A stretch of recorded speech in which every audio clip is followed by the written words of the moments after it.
वज़ीर आज़म शहबाज शरीफ की इत्तेहादी सरकार अॼु पंहिंजी पहिरीं बजट पेश कंदी। नए माली साल 2024-25 लाइ 18,900 अरब रुपयनि जी बजट पेश कई वेंदी।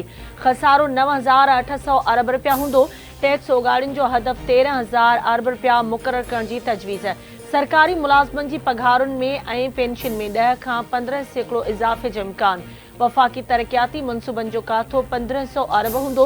बजट में दिफ़ा लाइ 1252 अरब रुपया मुख़्तस करण जी तजवीज़। सब्सिडी जो काथो 1509 अरब रुपया लॻायो वियो। सूबाई तरक़ियाती रिथाउनि जे लाइ 2095 अरब रुपया रखण जो फ़ैसिलो। क़ौमी असेंबलीअ जो इजलास अॼु शाम 4 वॻे थींदो। नाणे वारो वफ़ाक़ी वज़ीर मोहम्मद औरंगज़ेब वफ़ाक़ी बजट पेश कंदो।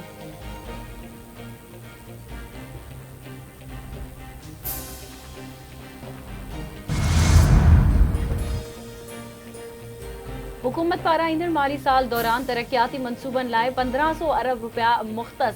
तवानाई जे शोबे लाइ 253 अरब, तवानाई शोबे जी सब्सिडी लाइ 800 अरब रुपया रखिया विया।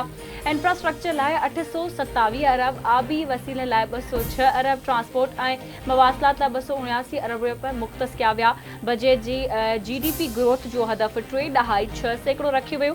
FPR लाइ ईंदड़ माली साल में 12,970 अरब रुपयनि जी टैक्स वसूली जो हदफ़ मुक़रर। FPR के हलंदड़ माली साल जी भेट में 3720 अरब रुपया इज़ाफ़ी रेवेन्यू गॾु करणो पवंदो। हलंदड़ साल 3452 अरब डायरेक्ट ऐं 267 अरब रुपया कस्टम ड्यूटी टैक्स जी मद में हूंदा। ऑन लैंड रेवेन्यू टैक्स जो काथो 11,379 अरब रुपया हूंदो।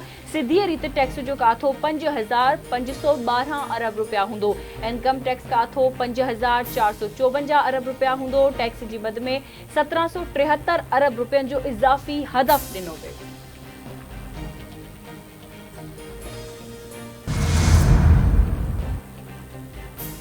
पीपल्स पार्टी जो बजट में एतमाद में न वठण ते ॻणतीअ जो इज़हार। PP जो बजट तजवीज़ ते कमेटी खे हुकूमत सां राब्ते लाइ अॼु जी मोहलत। पीपल्स पार्टीअ जी पार्लिमानी कमेटी जो इजलास अॼु हिकु भेरो ॿीहर तलब।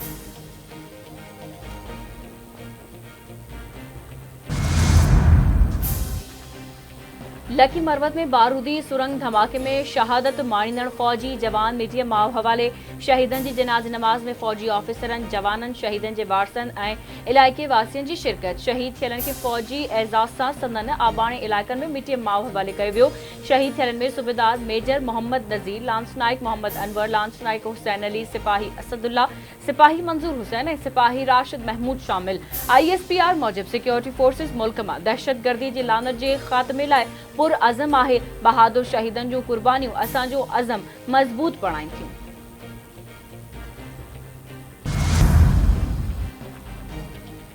कराची में वकीलनि ऐं सरकारी इदारे जे अहलकारनि में ॻाल्हियूं कामयाब। वकीलनि जो कोरंगी रोड ते एहतजाज ख़त्म करण जो ऐलान। गुज़िरियल राति वकीलनि ऐं सरकारी इदारे जे अहलकारनि में झेड़ो थियो हो।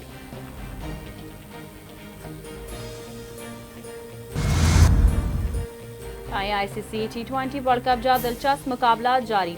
ऑस्ट्रेलिया नामीबिया खे 9 विकेटनि तां शिकस्त ॾेई छॾी। ऑस्ट्रेलिया जी टीम 73 रन्सुनि जो हदफ़ 5 ओवरनि में 1 विकेट जे नुक़सान ते हासिल कयो। ऑस्ट्रेलिया पारां ट्रेविस हेड 34 ऐं मिच मार्श 18 रन्सूं ठाहे नुमाया रहिया।